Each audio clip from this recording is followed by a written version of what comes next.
I mean, it may sound strange, but the very first Apple I that was ever built was actually given to a person back in the days before computers were ever heard of, who wheeled it into taught 4th through 6th graders a little bit of the elements of what a computer is. The virtue of the computer in the classroom is that it requires a user, not a watcher.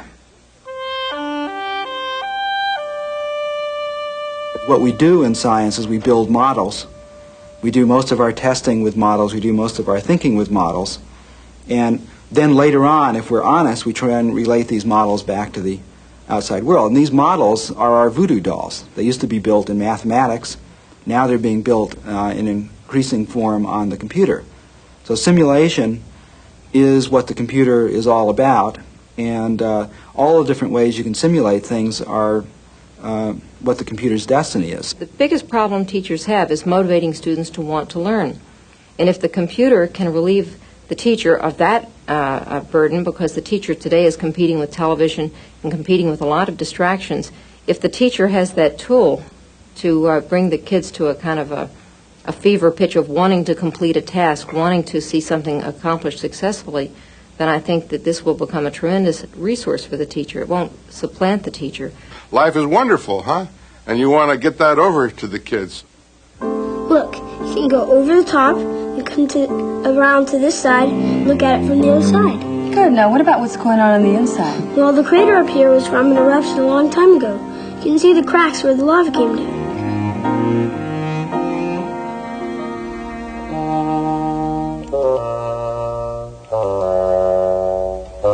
Here's the top of the volcano.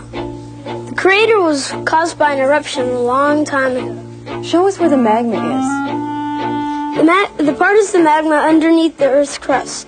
Heat from the magma creates pressure against the surface of the Earth. When volcanoes erupt, the magma comes out through the cracks in the Earth's crust, and the cracks are called fissures. I knew that. What's it really look like? This is what a volcanic eruption looks like in real life.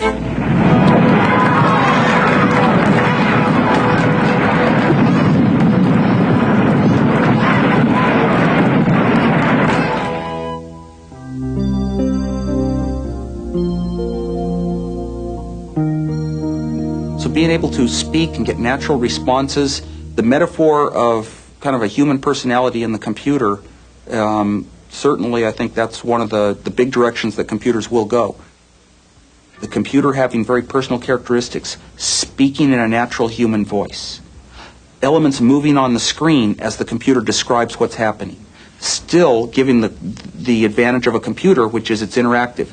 The student can back up, ask a question about something, collaborate with a friend, and it doesn't run by continuously like television does.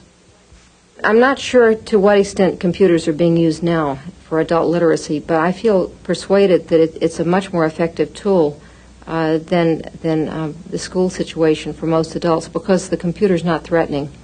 An adult, if you have a good program, an adult can sit down with the computer and make mistakes and not be reprimanded and not feel humiliated. Even though the teachers may not want to humiliate the student, a lot of times someone who's 30 or 40 years old is so ashamed of not being able to read that the interaction with other people may be quite intimidating, whereas the computer is not. After filling the engine with oil, the coil wire should be grounded and the engine cranked by the starter motor until the oil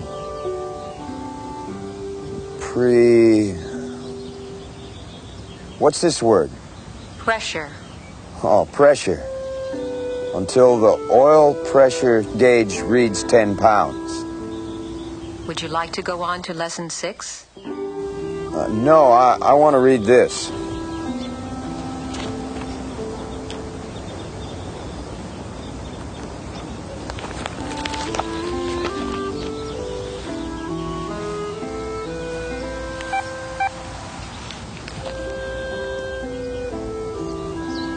The Oakland A's begin an important homestand tonight. Well, of course, I would expect it to be able to accept speech. Keyboarding is a truly primitive way of getting information into the machine. So to begin with, I would want it to do that. Almost as important to me, and I think vitally important to the world, is I want it to do automatic translation. Even if that translation is not 100% perfect, there's no such thing. I want to be able to read books in Swedish and Japanese and Hungarian and Arabic and Hebrew and Greek and Chinese, and I can't. Well, I think the supercomputers of today will be the desktop computers of tomorrow. And there are two kinds of things that you can do with more computing power. You can do more of what you want to do now faster, and you can occasionally do some things that would be unthinkable to do now. This is some pretty convincing stuff. I'll need all the ammo I can get for my meeting with Professor Thorndike and his committee of invertebrates. Look, see how the engine creates a lot of turbulence, especially at high speeds? So? Well, this causes a lot of noise and also creates a certain amount of drag. Much like? Thorndike. The oscillation starts inside the nozzle and the turbulence really increases outside. You tried flaring the exhaust nozzle? Sure, I've tested a lot of possible angles. I noticed that the oscillation is a lot lower when you have something like this, about 14 degrees. We should test this. Can you talk to Gavin about a prototype of the nozzle? Sure. And can you add these changes to the specs? Sure. Can you meet with Thorndike? Get out. The implication of this much computing power at a very affordable cost is partly one of those because of the fact it's so radically different than anything we could have ever expected, where the very hugest supercomputers of my lifetime, early in my lifetime, are now equaled by inexpensive personal computers that you can buy everywhere and everyone can own. It's like you can't even say where is this going to go. So the ideas about hypermedia and what their possibilities can be have been around for a long time. And they have always been to be able to cut your own trails through information of your own, other people's information, weave in your stuff with other people. The trails now constitute a new kind of a book. Select the nozzle. Modify. Let's see noise test 3 again. Okay, change the nozzle dimensions to the ones in noise test 3. Great. Let's see performance requirements. Regulations. Noise. Link the noise regulations to the nozzle dimensions. Nozzle dimensions. I don't know what the next extension of that is, except an enrichment of it through going through, looking at a book of mine, not simply as a page of text, but also having behind that page of text as access to additional information that enriches the text. Supplement it with documents, original source material, writings of the period, and begin to get what every historian would love to achieve, which is a real sense of the time. So if we had a machine that we could play games with and take each subject to its farthest point, you could say to the machine, how come I love dinosaurs so much?